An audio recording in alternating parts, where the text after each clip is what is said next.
श्री कनकधारा स्तोत्रम्। वन्दे वन्दारु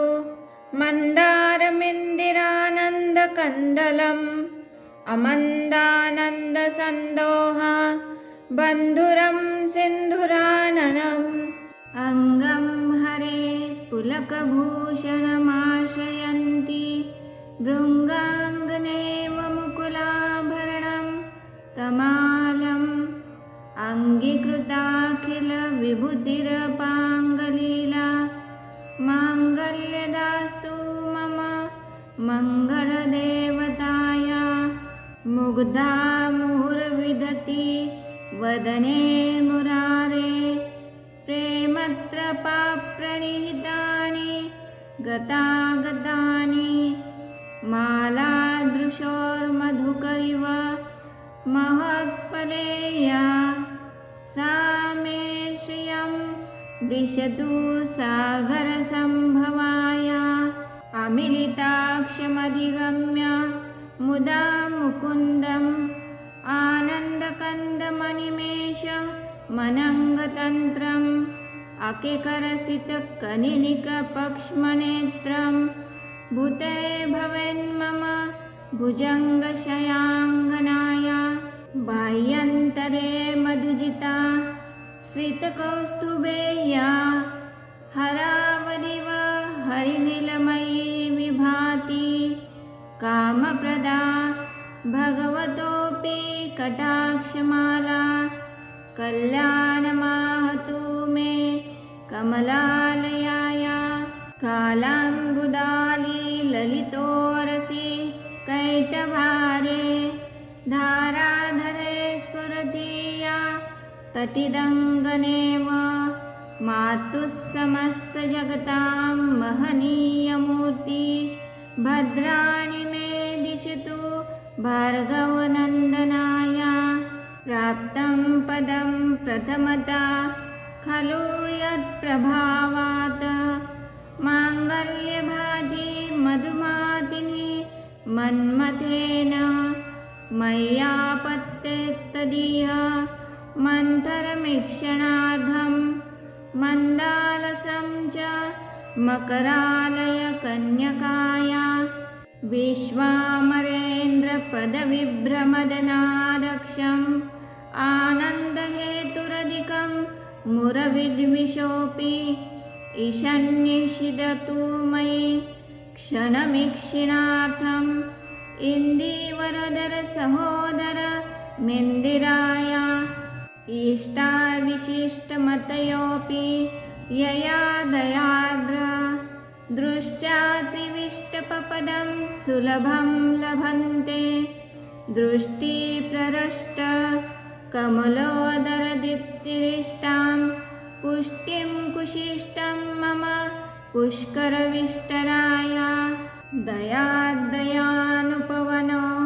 द्रविणाम्बुधारामस्मिन्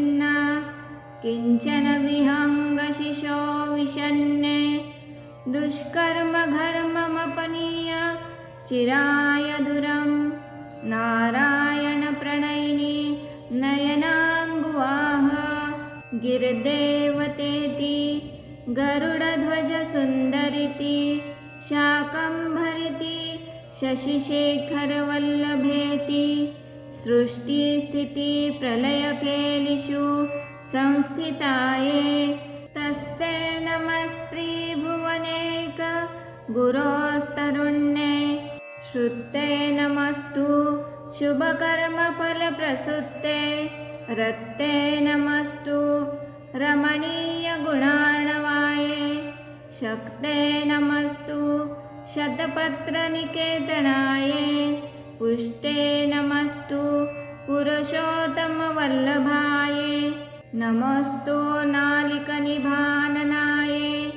नमस्तु दुग्धोदधिजन्मभूम्ये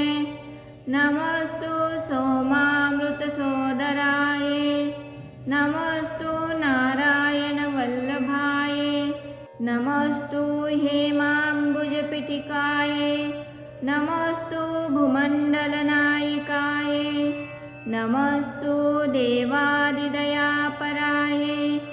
नमस्तु शारङ्गायुधवल्लभाय नमस्तु देवे भृगुनन्दनाय नमस्तु विष्णोरुरसिस्थिताय नमस्तु लक्ष्मै कमलालयाय नमस्तु दामोदरवल्लभाय नमोस्तु कान्ते कमलेक्षणाय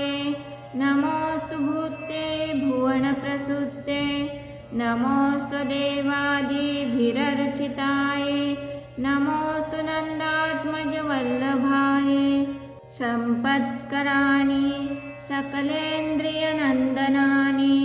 साम्राज्यदानविभवानि सरोरुहाक्षि त्वद्वन्दनानि दुरितोद्धरणोद्यतानि मामेव मातर्निशं कलयन्तु नान्ये यत्कटाक्षसमुपासनाविधि सेवकस्य सकलार्थसम्पदा सन्तनोति वचनाङ्गमानसे त्वां मुरारीहृदयेश्वरीं भजे सरसिजनिलये सरोजहस्ते धवलतमांशुकगन्धमाल्यशोभे भगवती हरिवल्लभे मनोज्ञे त्रिभुवनभूतिकरे प्रसीद मह्यं दिग्धस्तिभिः कनककुम्भमुखावसृष्ट स्वर्वाहिनी विमलचारुजलप्लुताङ्गिम प्रातर्नमामि जगतां जननीमशेष लोकाधिनाथगृहिणी ममृताब्धिपुत्रीं कमले कमलाक्षवल्लभे त्वं करुणापुरतरङ्गे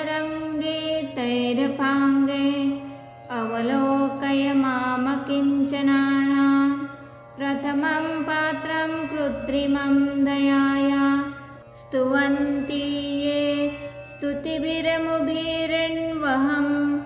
त्रयीमयीं त्रिभुवनमातरं रमाम गुणाधिका गुरुतरभाग्यभागिनो भवन्ति ते भुवि बुधभाविताशया सुवर्णधारस्तोत्रं